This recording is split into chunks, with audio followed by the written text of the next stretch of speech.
नमस्कार। आज हामी नेपाल प्रहरीको अन्तर्राष्ट्रिय छविसँग जोडिएको एउटा निकै महत्त्वपूर्ण विषयमा कुराकानी गर्दैछौँ। नमस्ते।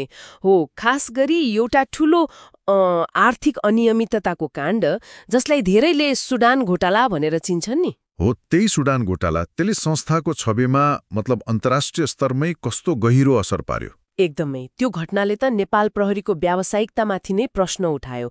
विश्व शान्ति मिशनमा उसको भूमिका, उसको क्षमतामाथि नै खै ठूलो शङ्का पैदा भएको थियो। त्यस्तो बेला जब संस्थाको साख नै दाउमा थियो अनि संयुक्त राष्ट्र सङ्घीय मिशन अन्तर्गत हाइटीमा एउटा प्रहरी इकाइ पठाइयो, होइन, एफपीयू।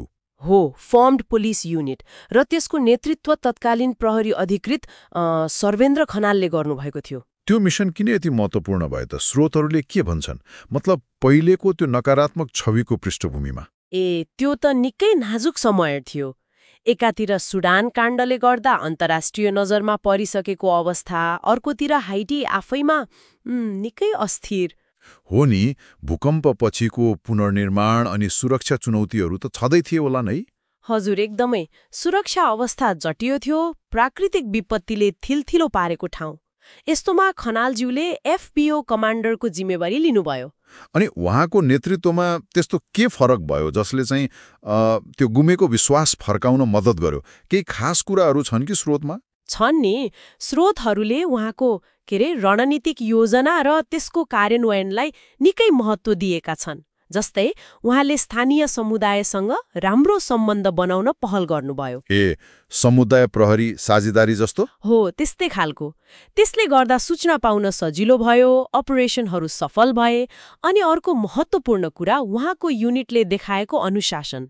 अनुशासन र व्यावसायिकता। एकदमै उच्च स्तरको व्यावसायिकता। संयुक्त राष्ट्र सङ्घका मतलब युएनका उच्च अधिकारीहरूले नै त्यसको प्रशंसा गरेको कुरा स्रोतमा उल्लेख छ। कस्तो प्रशंसा? केही खास? त्यो एफपीयूलाई त राष्ट्र सङ्घले नै मोडेल युनिट भनेर चिनायो रे। यो निकै ठूलो कुरा हो। Model unit? त्यो पनि पहिलेको त्यो सुडान काण्डले बिगारेको छविको बीचमा। यो त साँच्चै ठूलो उपलब्धि भयो। हो नि। यसले के देखायो भने यो केवल एउटा मिशन सफल भएको मात्र थिएन, यो त त्यो घोटाला काण्डले लगाएको अन्तर्राष्ट्रिय दाग मेटाउने एउटा प्रतीकात्मक कदम पनि थियो। भनेपछि एउटा इकाइको उत्कृष्टताले पुरै संस्थाप्रतिको धारणा बदल्न सक्दो रहेछ। एकदम।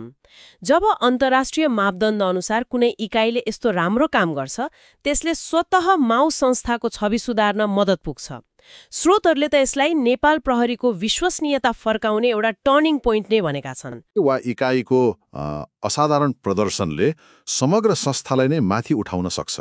हो, हाइटी मिसनले त्यही देखायो।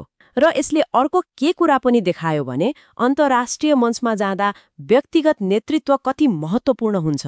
नेतृत्व क्षमता, व्यावसायिक निष्ठा अनि परिचालन कौशल, होइन? हो, यी कुराहरूले राष्ट्रको प्रतिनिधित्व गर्दा कत्रो फरक पार्छ भन्ने कुरा यसले प्रस्ट्यायो। खनालज्यूको नेतृत्वले नेपाल प्रहरीको क्षमतामाथि फेरि विश्वास जगाउन ठूलो भूमिका खेल्यो। आजको यो हाम्रो कुराकानीबाट के स्पष्ट भयो भने सुडान प्रकरणले नेपाल प्रहरीको अन्तर्राष्ट्रिय प्रतिष्ठामा निश्चय नै गहिरो धक्का पुर्याएको थियो। हो, पुर्याएको थियो। तर हाइटीमा सर्वेन्द्र खनालको नेतृत्वमा एफपीयूले जुन सफलता हासिल गर्यो, जसलाई राष्ट्रसङ्घले नै नमुना मान्यो, त्यो गुमेको विश्वास फर्काउने दिशामा एक महत्त्वपूर्ण कदम बन्यो। यहाँ अर्को विचार गर्नुपर्ने कुरा के छ भने यो घटनाले एउटा ठूलो पाठ सिकाउँछ।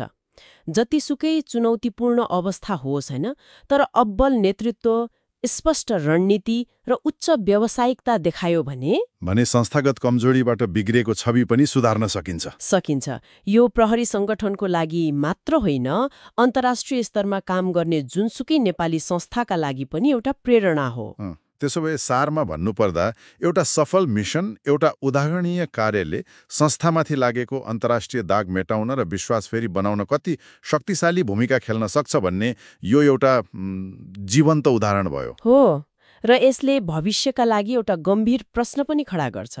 त्यो के भने अन्तर्राष्ट्रिय संलग्नतामा जाँदा संस्थागत छवि र विश्वसनीयता जोगाइराख्न व्यक्तिगत नेतृत्वको भूमिका महत्त्वपूर्ण हुन्छ। तर त्यो उत्कृष्टतालाई, त्यो परिचालनगत सफलतालाई कसरी संस्थागत प्रणालीमै ढाल्ने, कसरी त्यसलाई दिगो बनाउने भन्ने कुरा, होइन? हो, कसरी दिगो बनाउने, यो चाहिँ सोच्नुपर्ने विषय हो जस्तो लाग्छ मलाई।